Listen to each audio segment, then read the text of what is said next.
So if you're wanting to become an entrepreneur, I think there's one key thing that you have to ask yourself, and it's, are you passionate about it? I think a lot of people that want to be entrepreneurs talk themselves out of doing what they want to do. But a true entrepreneur doesn't think like that. A true entrepreneur thinks, yes, I am capable of doing that. Young people to me they have the most potential in my mind to be successful entrepreneurs.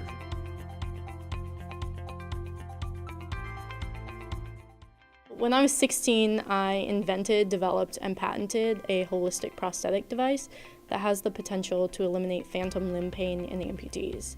And I created this device after visiting Walter Reed Army Medical Center with my father, who is a veteran of the United States Air Force.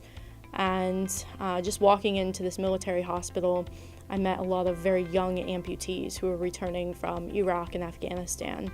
And sitting in waiting rooms, I would talk with them, and really phantom pain kept coming up.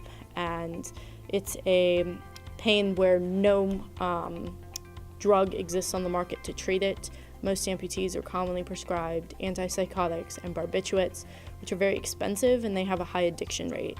So for my 10th grade science fair project, I wanted to see if I could somehow eliminate this pain without the use of these expensive medications.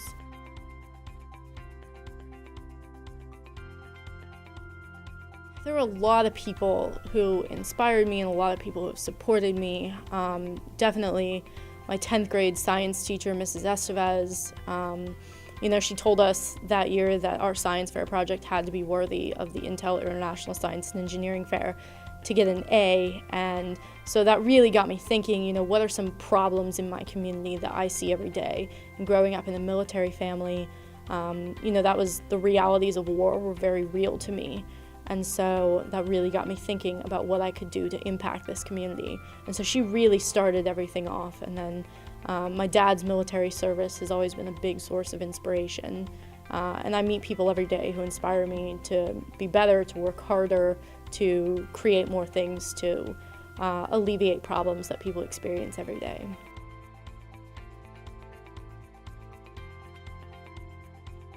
I was recruited to WVU out of high school. I did all of my initial prototyping and research at the University of Maryland, where I went to high school. And so I was recruited to WVU and kind of fell in love with Morgantown and with West Virginia. And through the use of our entrepreneurship center, I kind of turned a product that was a science fair project into a viable commercial product, and did that through the help of business leaders in West Virginia.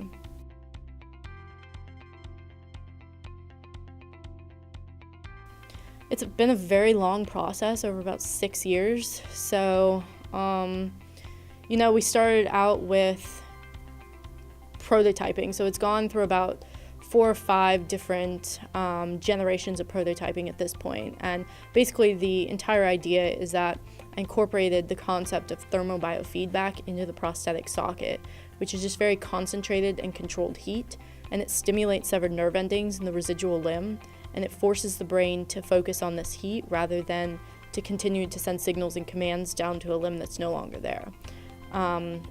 So our very first generation was just a prosthetic socket, and the bottom of a heated sock that big game hunters use in the winter that we had cut out and put in there, and we connected it to a robot battery and would disconnect it. So it heated up, but it didn't do a whole lot else.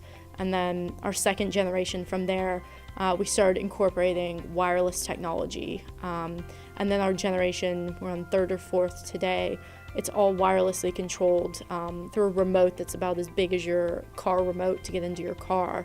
And the person sets their own heat settings based on the amount of pain that they're in. So on the product development side, it's gone through a lot of changes and a lot of steps. And then we also have the business side where, we've done everything from marketing to dealing with the FDA. So it's come a very long way in the past 5 years.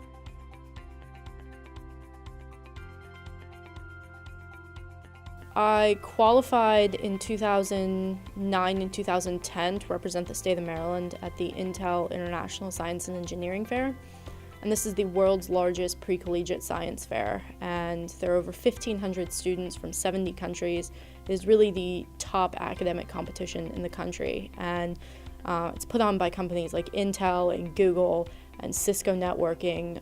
And so they recognized that I had a really cool product and started promoting it from the fair. And then from there, media sources like the New York Times, CNN, Fox, ABC, Glamour Magazine, Popular Mechanics picked it up and kind of ran with it. A lot of the product and a lot of the story behind it has been me as a person.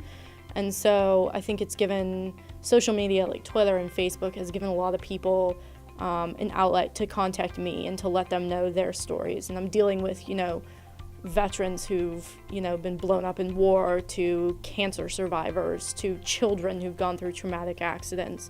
So it's definitely given people an outlet to contact me and to share their stories with me.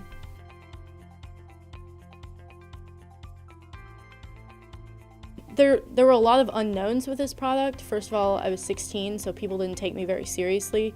When you're trying to convince the medical community that you have a viable solution, it's very, very difficult to do. So I started calling prosthetic companies from New York to California to try and find a mentor in the industry. And I had to go to California to find someone who would take a chance on me. And he's still involved with my company today. He's built all of my prosthetics for me. So that was a big risk that people had to take on me. And, there's just a lot of unknowns. We still don't know how and to what extent it's going to help people. We have a lot of theories, we have a lot of research, but it's really just going to take going out and applying it to see what we have on our hands here. Being so young was a huge obstacle, but it also has worked to my advantage just as many times as it's been difficult. And having to educate every single person on the product, because there's nothing like it that exists on the market. I have 2 patents on it. So really having to educate every person is a challenge as well.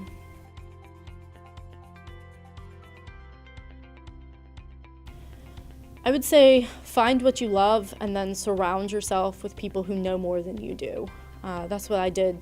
I found experts in the prosthetics field, in the medical field, in neuroscience, on the business end of things. I really came into it knowing nothing. I taught myself to program.